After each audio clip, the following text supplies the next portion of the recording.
दोस्तों नमस्कार। अनोखा ज्ञान यूट्यूब चैनल में आपका स्वागत है।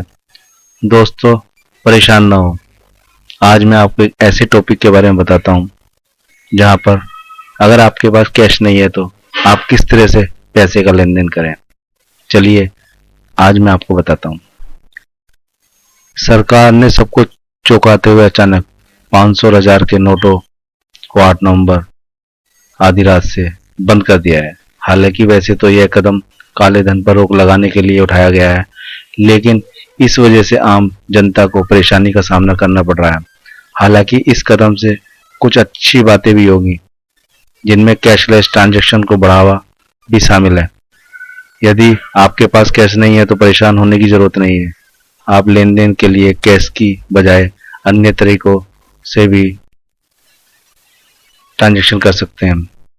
यहाँ हम आपको बता रहे हैं कुछ ऐसे तरीके जिनकी मदद से आप कैश नहीं होने के बाद लेन देन और मनी ट्रांसफर आदि काम आसानी से कर सकते हैं।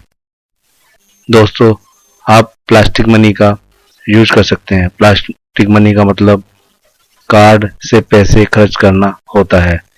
इस वक्त 3 तरह के कार्ड उपलब्ध हैं: debit card, ATM card, credit card और प्रीपेड कार्ड। इन तीनों ही तरह से कार्डों से आप कई तरह से ट्रांजैक्शन कर सकते हैं। सभी बैंक आजकल बैंक खातों के साथ डेबिट कार्ड जारी करते हैं। इसके अलावा आप बैंकों और आरबीआई से मान्यता प्राप्त अन्य संस्थाओं के क्रेडिट कार्ड भी इस्तेमाल कर सकते हैं। इनके अलावा बैंक कुछ अन्य संस्थान पहले से ही दी गई वैल्यू के बदले प्रीपेड कार्ड भी जारी करते हैं। आप इन प्रीपेड कार्ड्स से एटीएम से पैसे निकाल सकते हैं। साथ ही कुछ दुकानों और शोरूम पर जाकर स्वाइप मशीन के जरिए पेमेंट कर सकते हैं और ऑनलाइन शॉपिंग भी कर सकते हैं। इसके अलावा यह काम क्रेडिट और डेबिट कार्ड से भी किया जा सकता है। आपको किसी को पैसा भेजना है तो आप इलेक्ट्रॉनिकली पैसे को ट्रांसफर कर सकते हैं।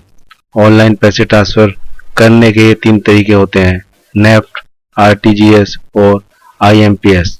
नेफ्ट यानी national electronic fund transfer, RTGS यानी रियल टाइम ग्रॉस सेटलमेंट और आईएमपीएस का मतलब हुआ इमीडिएट पेमेंट सर्विस। इन तीनों सर्विसों के जरिए आप एक बैंक खाते से दूसरे खाते में पैसे भेज सकते हैं।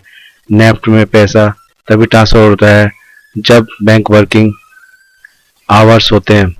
नेफ्ट से अधिकतम कितना पैसा भेजा जा सकता है, इसकी लिमिट नहीं है। वहीं आरटीजीएस हाई वैल्यू ट्रांजैक्शन के लिए इस्तेमाल होता है। इसमें कम से कम 2 लाख रुपए भेजे जा सकते हैं।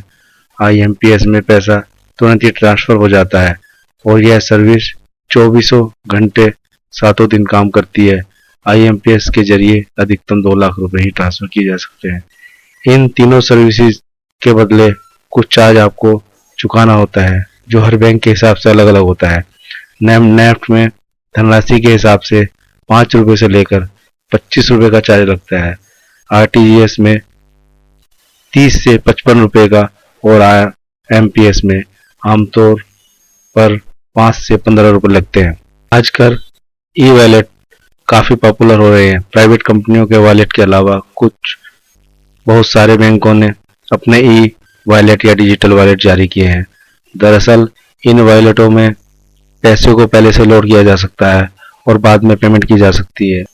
आजकल 3 तरह के वॉलेट उपलब्ध हैं, जैसे कोड्स, सेमी कोड्स और ओपन।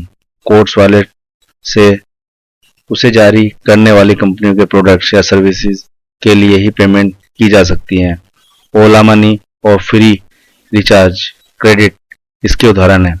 सेमी कोड्स वॉलेट के जरिए चीजें या सर्विसेज खरीदने के साथ कुछ जगहों पर फाइनेंशियल सर्विस भी ली जा सकती है, जैसे कि पेटीएम एक सेमी कोड्स वॉलेट है।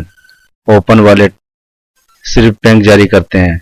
इनमें गुड्स एंड सर्विसेज तो खरीदी जा सकती है, इनके अलावा उन मर्चेंट लोकेशन या पॉइंट ऑफ सेल्स पर भी पेमेंट की जा सकती है, जहां कार्ड एक्सेप्ट किए जा सकते हैं। इन्हें एटीएम वगैरह से कैश निकालने के लिए भी इस्तेमाल किया जा सकता है। इन वॉलेट में नेट बैंकिंग क्रेडिट कार्ड या डेबिट कार्ड से कैश लोड किया जा सकता है। इसकी मदद से mobile recharge, movie ticket, cab व अन्य सर्विसेज के लिए पेमेंट कर सकते हैं। इस साल बैंकों ने unified payment interface UPI system शुरू किया है। यूपीआई को national payment council of India के जरिए जारी किया है। इसमें मोबाइल पर बैंक अकाउंट के जरिए one click two factors authentication के बाद ट्रांजैक्शन किया जा सकता है। यह सिस्टम आईएमपीएस प्लेटफॉर्म पर रन करता है। इसका मतलब यह हुआ कि ट्रांसफर तुरंत हो जाता है। आपको यह फीचर यूज करने के लिए अपने एंड्रॉइड स्मार्टफोन पर यूपीआई वाला कोई मोबाइल ऐप डाउनलोड करना होगा। इसके अलावा आपके पास बैंक अकाउंट और रजिस्टर्ड मोबाइल नंबर भी होना चाहिए, जिसके जरिए आप ऐप पर वर्चुअल आईडी बना सकते हैं या आईएफएससी कोड और बैंक अकाउंट के जरिए ट्रांजैक्शन कर सकते हैं।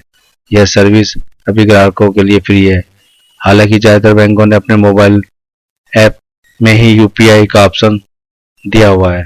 दोस्तों, अगर आपको हमारी यह वीडियो अच्छी लगी है तो लाइक करें, कमेंट्स करें और अपने दोस्तों को शेयर करें ताकि वो भी इसका लाभ उठा सके।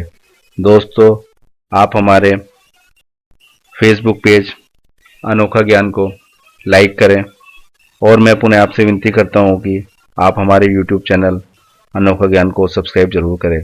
Thank you very much. Keep watching and keep learning.